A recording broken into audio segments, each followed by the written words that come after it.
He had money, success, but no one to care about him. Then she walked in with a cookie. Owen Sinclair sat alone in the corner booth of Maplewood Café, watching raindrops streak down the tall windows. At Owen was the CEO of Sinclair Financial Partners, a man whose decisions moved millions and whose name occasionally appeared in business magazines. Today, though, none of that mattered. Today, he was alone. He sipped his black coffee, bitter and cooling, staring blankly at the wet street outside. It was his birthday, his 37th, but there were no celebrations, no calls, no messages. His phone lay silent. Even the brief email from his assistant that morning had felt hollow, a generic note likely auto-sent from a calendar reminder. His younger brother had called a week early, saying he'd be traveling. His parents had passed away 5 years ago in a car accident. Friends, once close, had drifted into distant lives he hadn't taken the time to join. Owen had wealth, respect, and influence. He had built a financial empire from nothing, yet the one thing he lacked was human connection. He had power, success, and recognition, but he had no one to share it with. Around him, the cafe hummed with life.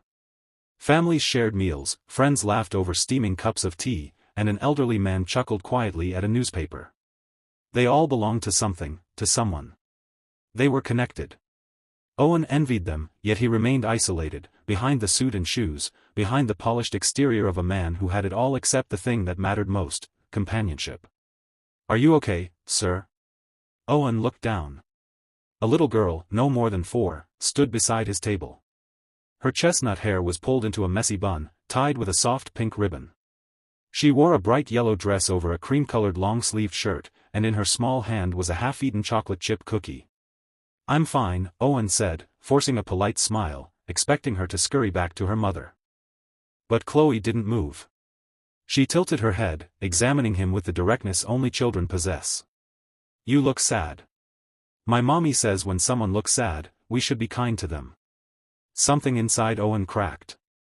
A stranger, barely tall enough to reach the table, had seen what no adult had noticed, or cared to notice, in years. "I'm okay," he murmured, softer this time.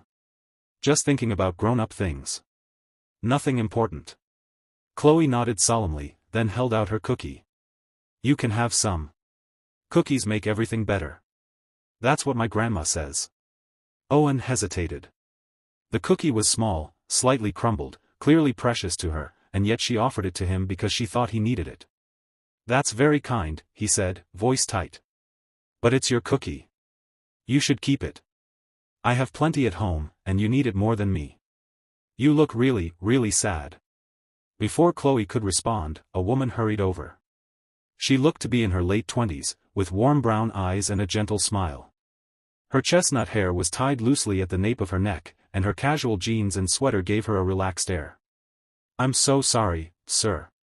She wandered off while I was ordering," the woman said, taking Chloe's hand. Owen waved her off. "It's all right. She was just being kind." "She always is," Rachel Morgan said, a mixture of pride and exasperation in her voice. "She thinks everyone needs help, or cookies, or both." "Chloe, come on. Let the man enjoy his coffee." "But mommy, he's sad. Look at him." Owen looked into Rachel's eyes and saw something familiar, recognition. Not of who he was, but of what he felt. Loneliness recognized loneliness. Rachel's expression softened. "You do look like you could use some company. Would you mind if we joined you for a little while? We're waiting for our order, and all the other tables are full." Owen glanced around. In truth, several tables were empty, but he understood her offer, not an intrusion, but a chance to share space. To sit with someone who might need it. "I'd like that," he said sincerely. Chloe slid into the booth across from him and immediately broke her cookie in half, pushing one piece toward him. "I'm Chloe Grace," she announced proudly. "I'm 4 3/4. This is my mommy, Rachel. What's your name?" "Owen Sinclair." "I'm 37, he replied. "That's old," Chloe said matter-of-factly. "But not super old like my grandpa. Do you have kids?" "No," Owen answered. "No kids. No family." "That's sad," Chloe said with devastating simplicity. "Everyone needs family. We can share ours if you want. We have lots." Rachel looked mortified. Chloe, you can't just adopt random people in cafes. Why not? You said we should be kind, and he needs family. Look at him.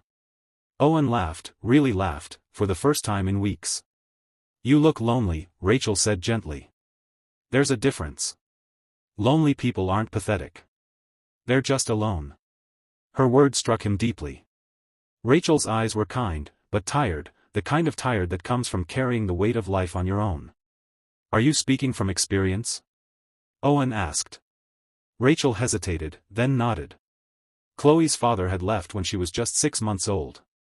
It's been just us for almost 5 years. I know what loneliness looks like. Their lunch arrived, and Rachel insisted that Owen join them. They shared sandwiches and cookies while Chloe talked non-stop about her preschool adventures, her best friend Mia, and her stuffed bunny, Mr. Buttons, who was terrified of thunderstorms. Owen relaxed, smiling genuinely, engaging in a way he hadn't in years. Chloe asked unfiltered questions, his favorite color, whether he liked dinosaurs, if he believed in magic.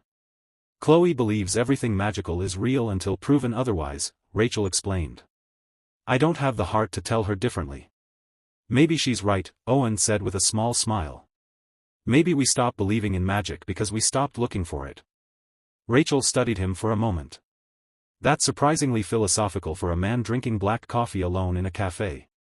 It's my birthday, Owen admitted. Guess I'm feeling reflective. Chloe's eyes widened. It's your birthday? Did you have a party? Did you get presents? Did you eat cake? No to all three, Owen admitted.